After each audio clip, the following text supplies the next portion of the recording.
guys? Welcome back to Mic'd Up with ASPSU.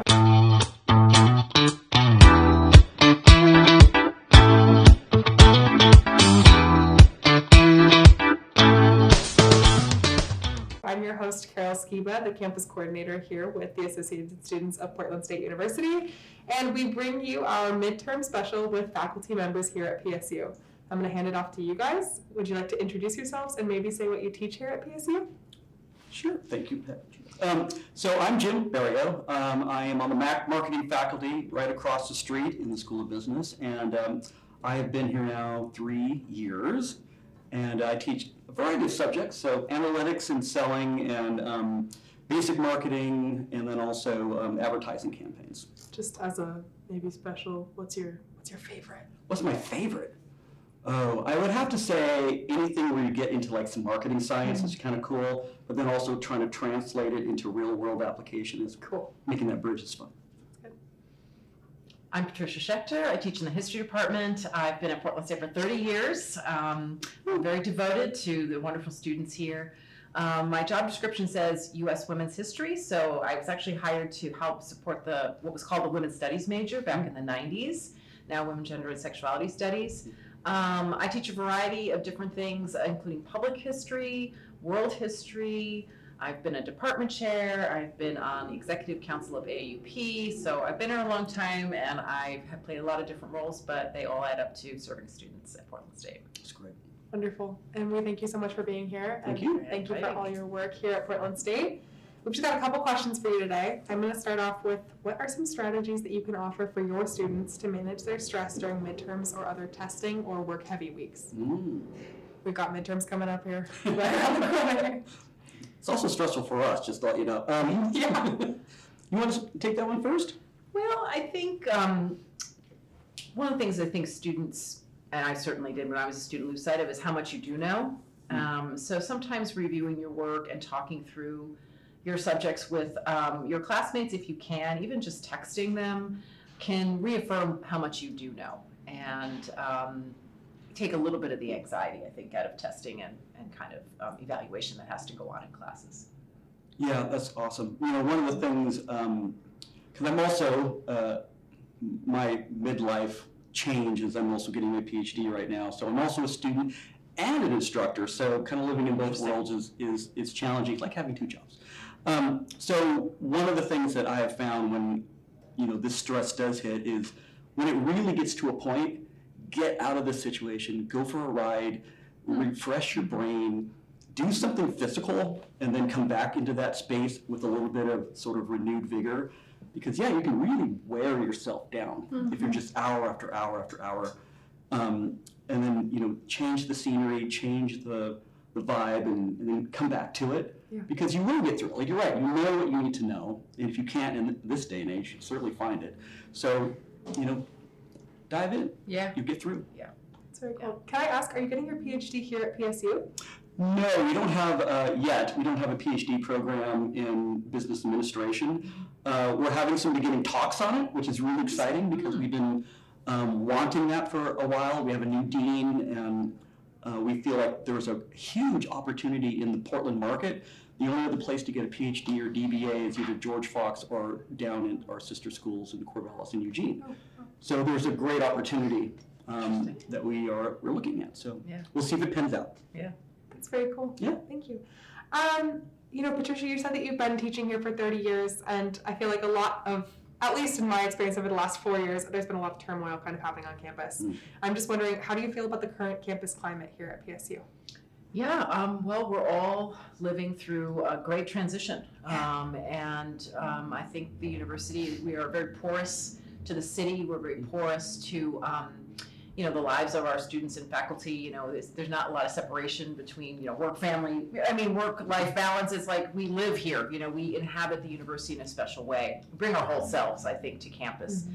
And that I think there's a strength there. And I think PSU has a reputation for being, you know, both student-centered and very open to activism. And I think we're going to find our way. You know, I think we're getting there's a lot of chaotic signaling from Washington, D.C. right now. And That's a nice way of putting it. It's very chaotic, and it may be strategic. It may just be chaotic, but it could be both, depending on the day. Yeah. And I think we're a pretty seasoned community in terms of dealing with change. We've been through a lot, Mhm. and I think we have to draw on our resources. The number one of which I think is we are a community that's dedicated to learning, conversation, and discussion, and entertaining multiple viewpoints. And we're going to have to just really lean into that commitment, that skill set. Mm. And I think also just kind of being good to each other, Yeah. being understanding. Mhm. If you're worried about a colleague, a friend, reach out to them and just say you care, you're listening, you're available. Try to be available to one another, I think is really, really important because no one really knows what's ahead. Yeah. Whatever your political affiliation is, nobody really knows what's ahead. So I think, again, staying in conversation and just being kind and good to each other is key. Yeah, wonderful. Thank you so much, Patricia, for saying that. I do want to mention that we have a new guest joining us. Please welcome Sarah Duger from the University Studies Department. Hi. Hi. Should I applaud? Gentle applause. Yeah, so Sarah, would you like to tell us what you teach here at PSU? Sure. I'm in the University Studies program, and I teach first-year inquiry, and I also do our dual credit program, which is called Senior Inquiry, and I teach at alternative schools in the greater Portland area. Nice. And I also am busy working on a student success pilot with Frank. Which I am a part of, and it is awesome. Thank you, Sarah. I would love to restate this question. We've just kind of opened up a discussion on the current campus climate here at PSU, and I'd love to hear from both you, Sarah, and you, Jim, about how you're feeling about the climate here at PSU. Go ahead, Jim. Okay, thank you. Well, so one thing, I graduated here in 1990. And so, I have been born and raised here in Portland. So I spent my entire life here, have watched it, change and ebb and flow. And I can say without a doubt, yes, we had a pretty serious bump a few years ago, during the last administration. And the thing that I love about this city is that we are resilient. We are a pretty close-knit group. We're a small town in a lot of ways, and so I think that's invaluable. And that this campus, even though it is a commuter campus, has had amazing people come out of here who have been leaders, business leaders, artists, musicians, on and on and on. The list is deep and wide. I fully believe that we will get through. Is it going to be easy? No, it's not. Are we a target? Sure. But we have to do this together, and we have to stand together, and we have to believe in that we're going to get through this together. We are a community, and so as Patricia was saying, reach out, support, figure out ways to make your voice known in whatever form or platform you have, and we will rally and we will get through. That's my belief. Thank you. Sarah, do you have anything to add? I think that in many ways, I see the issues that are in front of our students, many of whom struggle financially, who work and go to school, who have many responsibilities outside of their academic work, that those problems are going to get harder. And they're going to get harder for us too. I mean, eggs cost the same for me and for my students.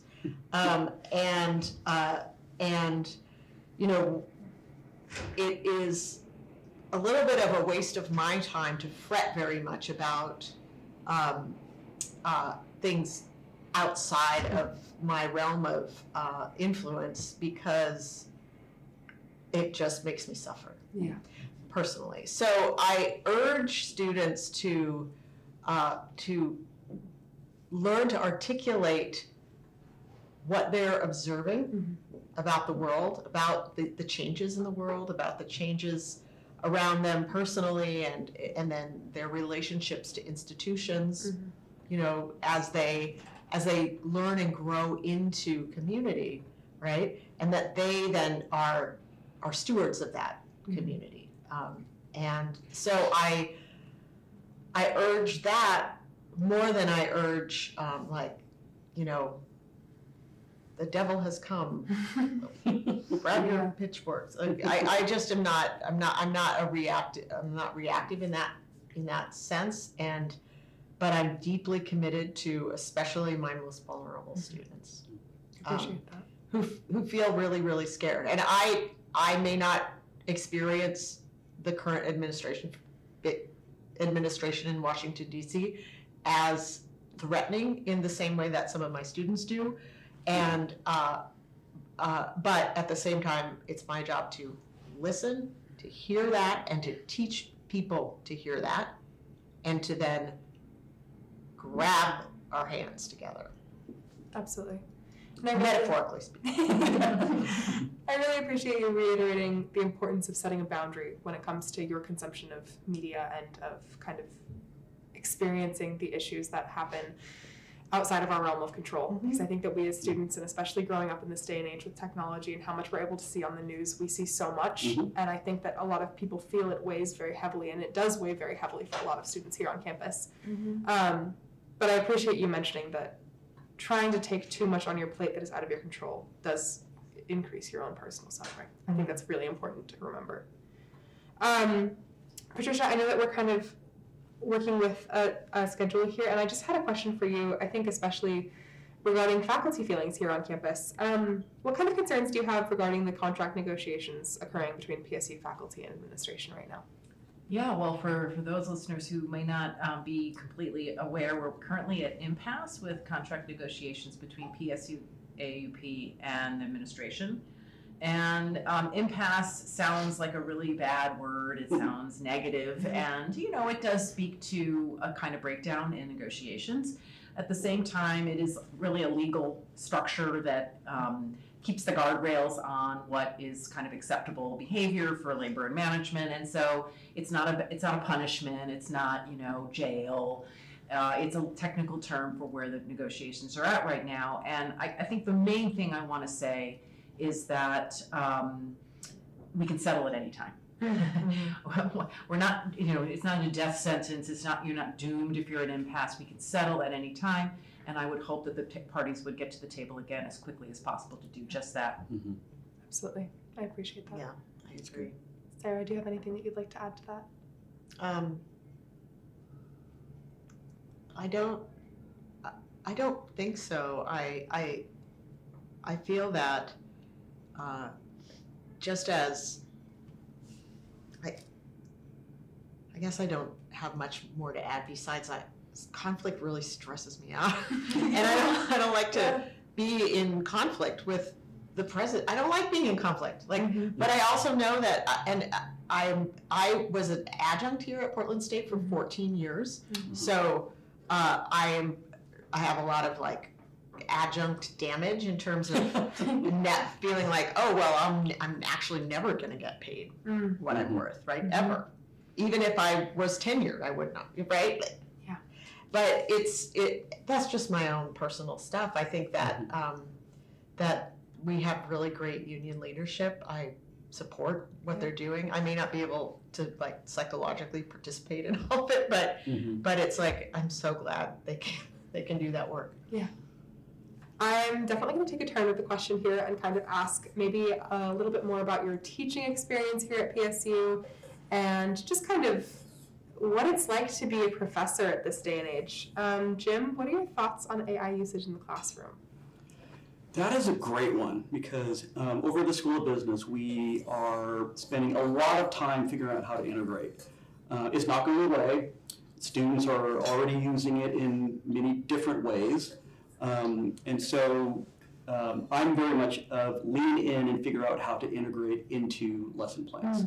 So a good example today during marketing analytics class, I brought up my ChatGPT and asked it specific questions in regards to some data analysis and then also business model, usage and trying to find where it was a support.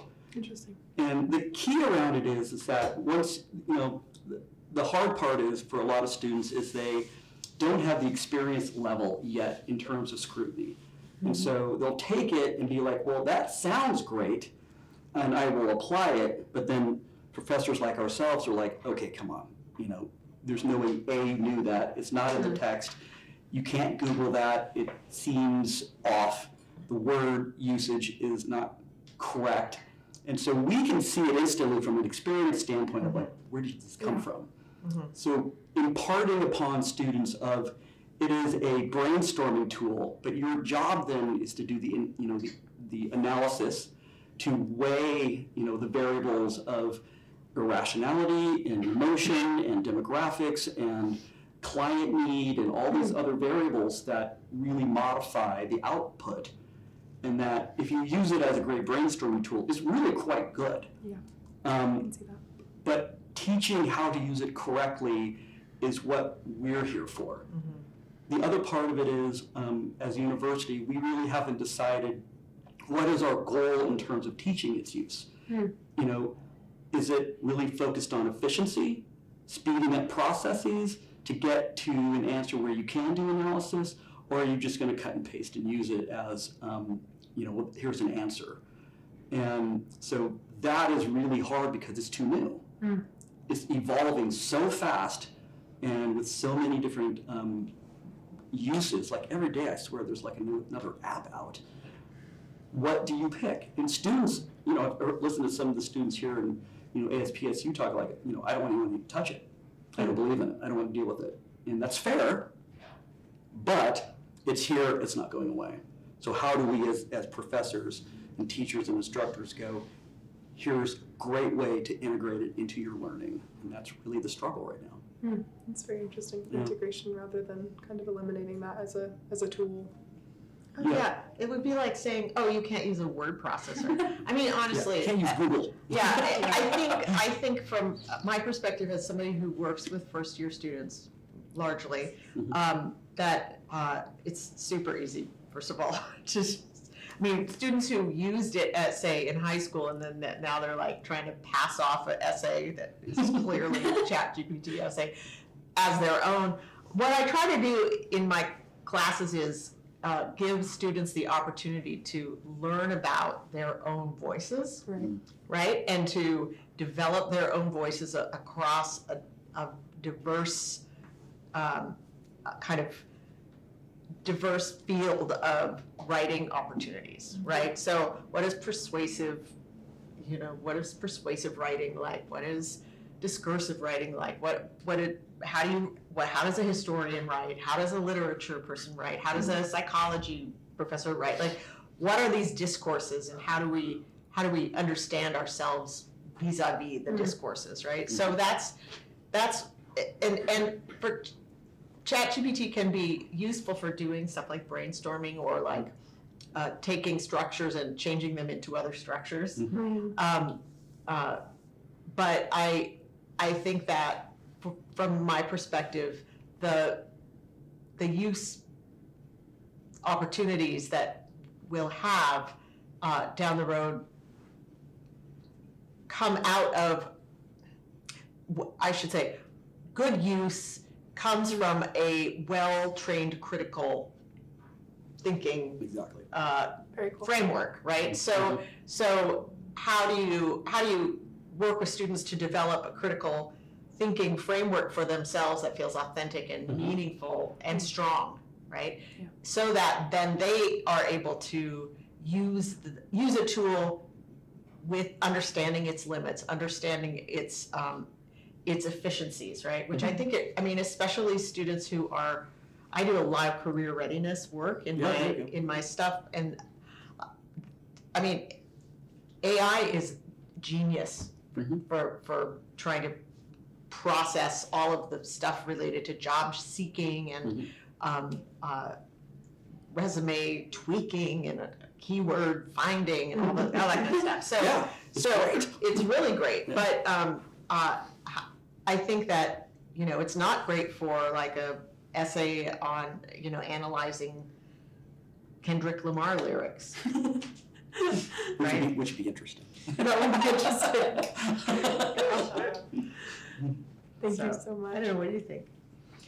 Well, great comments from my colleagues here. I don't have too much to add, except that when I teach introduction to the history major, we try to reflect on different like historical voices, or what's an authoritative interpretive voice. Like, what does that sound like? It Yeah. generally has a British accent. Like a documentary can't possibly be true unless its narrator has a British accent. You know, this kind of thing. So we try to build awareness about what kinds of claims, truth claims, come in what kind of voices. And so That's great. And so I think most people who come through public school in the US, in fourth grade, you learn to not use I, and you learn to be quote unquote objective. And I call that encyclopedia voice. You learn to speak encyclopedia voice. And so I think AI is just a fancy talking encyclopedia, basically, which has the same liabilities as if we were copying from a print encyclopedia. It's like exactly what Sarah was saying. It's like, no, I want to know what you think about this topic, not just the settled and received wisdom about this topic. There's nothing wrong with the settled and received wisdom about a topic unless it's wrong. And I invite you to delve in, but you have to reinsert yourself and not pretend that there's only one right answer about whatever question you're working on. So, One thing you brought up, Sarah, that I think is really spot on is critical thinking. And I think it's upon us to figure out how to create synthesis opportunities in our plans so that that critical thinking comes through with different tools. And so and that's really the challenge, I think, for just speaking for myself, is how do I create an opportunity where it's open book, it's open internet, it's open AI, and you still can get a synthesized, authentic, real voice out of it, and you are then becoming more a consultant based on all your tools as opposed to just a parrot of what is being projected or what being generated. And I mean, I think to add to that a good I always tell my students that a good student is a good citizen, and a good citizen is a good student. That we learn these things to participate in our common welfare, and that we in order to do that effectively, we have to know ourselves. We have to know our authentic voices and where we look for authority, and where we look inside to our own morality and our own value system to try to speak the truth and to speak justice, right? Absolutely. If I may pause really quick, it is 4:55, Patricia. I wanted to let you know. I'm so sorry. thank you, guys. I thought we were starting at 4. No, I have another obligation, and so I have to say goodbye. Thank It's you. really nice to see you. Thank you. Thank you. Nice to meet you. Nice to see you again. I'll see you around soon. All right. I was thinking about how long you both have been here at PSU, and I was just kind of wondering, what was the path or point in time in which you decided that you'd like to be a professor, or maybe that you found yourself in the professor role? Well, I'm not a professor, I'm an instructor, so I'm not quite to that level. Are you an NTTF? I am. Non-tenured track Track. faculty. Understood. Yes, Yeah. TTF. So I've only been here 3 years, and I spent 30 years in industry. And so my kick out of my comfort zone and my corporate nest was COVID. And so most of my work was in hospitality, restaurant, entertainment. And so all that came to a screeching end. Yeah. COVID really kicked me out of the nest, and I had to come up with like, Plan B. what am I going to do for the rest of my life? So at the age of 55, I decided to do a major career change and went back to school, got my master's degree. I'm now 6 months away from my PhD. Oh, good for you. And so, At PSU? no, another school. Another school? We don't have PhDs at the School of Business. Yeah. Hopefully someday. We'll Right. see. So I've only been here for 3 years, and I love it. I'm an alum from here, graduated here in '90, and so born and raised in Portland. So being here really is like being back home in a lot of ways. I love business, I love marketing, and I can bring that 30 years of running a marketing agency to my students and really bridge those gaps between theory and what's applicable and what works. And it's just been a joy. And I loved being here. It's been wonderful. That's amazing. I think it was very cool. What, if I may ask, what was your, what kind of, so you said you were in hospitality and entertainment, did you say? Yeah, so I had my own marketing firm. Uh-huh, And so a lot of my clients were primarily in those sectors. I see. And so very, traffic in the door type of shows, events, and businesses that just came to a screeching halt April of 2020. Mm-hmm, And first time in my life, I found myself unemployed. yeah. And so that was really shocking. So I had a real come to the mountain meeting with myself, and we're like, what else would you like to do? Mm-hmm, And so having been a guest speaker here for years and right. at other various universities, like, I really like being in front of a classroom. Mm-hmm, And so I told my wife, I'm like, so I'm gonna take a major risk yeah. and a major, because it could have gone flat. And just happened that there were 3 instructors that were leaving at the time, and I applied, and here I am. It's really quite awesome. remarkable and miraculous. So That's amazing. it's very fun. Thank you so much. No problem. I really appreciate it. Perfect.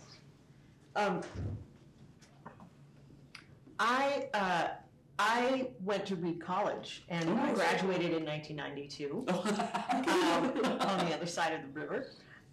And then I did my graduate work at the University of Texas in Austin, Nice. where I studied comparative literature. And when I finished there, or when I was sort of finishing out, I moved back to Portland for a variety of reasons and started adjuncting. My first job was teaching the history of world civilizations at Linfield College. Great So school. I just started teaching wherever I could. Yeah. And in 2004, I was on the board of Portland's women's bookstore called In Other Words. Mm. And Joanna Brenner, who used to run WGSS, was on that board too. She asked me, well, why haven't you ever taught at Portland State? And I said, I certainly would like to try, because at that point I was driving to like Corvallis and Yeah.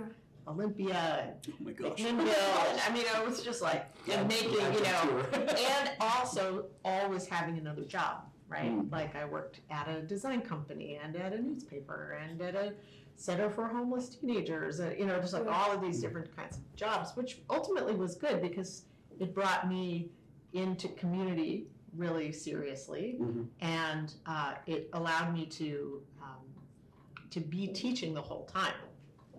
And I ended up coming back to Portland State after doing a Fulbright here in Norway, Oh my gosh. and Wow. That's cool. yeah, and getting a full-time position Mhm. in university studies. Very cool. So- Great. That was sort of, I mean, that's it's not a common trajectory to be an adjunct for 14 years and then get a full-time job, but it was what happened, and I feel extremely lucky. So I love teaching. I also love helping teachers be better teachers. Very cool. I'm learning, and that's something I'm getting a chance to do with Yeah. this student success pilot for Frank. I'm working with like 15 professors who are all doing this experiment, and it's really super exciting. It would be, yeah. Yeah, That's and cool. As Yeah. someone who's participating in the program, it is very exciting and Yeah. very interesting. Yeah. yeah, and so to kind of run or to be able to listen to the team and work, Mhm. towards a better outcome for students with all of the like genius ideas of like all the mentors, all the professors, and to kind of bring that all into a kind of sustainable project that is really going to serve especially our students who come into the university maybe without the skill sets that they need to really flourish as students and as community members, like Yeah. writing, like talking in class, like Yeah. getting, tending to their mental health, all of the things that we're working on in the pilot. That's great. So, Well, Thank you so much for sharing, and thank you so much for being here today. I want to respect your time. It's about 5:05 now, and I told you we'd be done by 5. So No problem. I will say thank you so much for coming. I Yes, hope you have a thank you. wonderful evening. Once again, thank you guys for tuning in. I'm your host, Carol Skiba. This was Sarah Duger and Jim Beriault. Beriault. Perfect.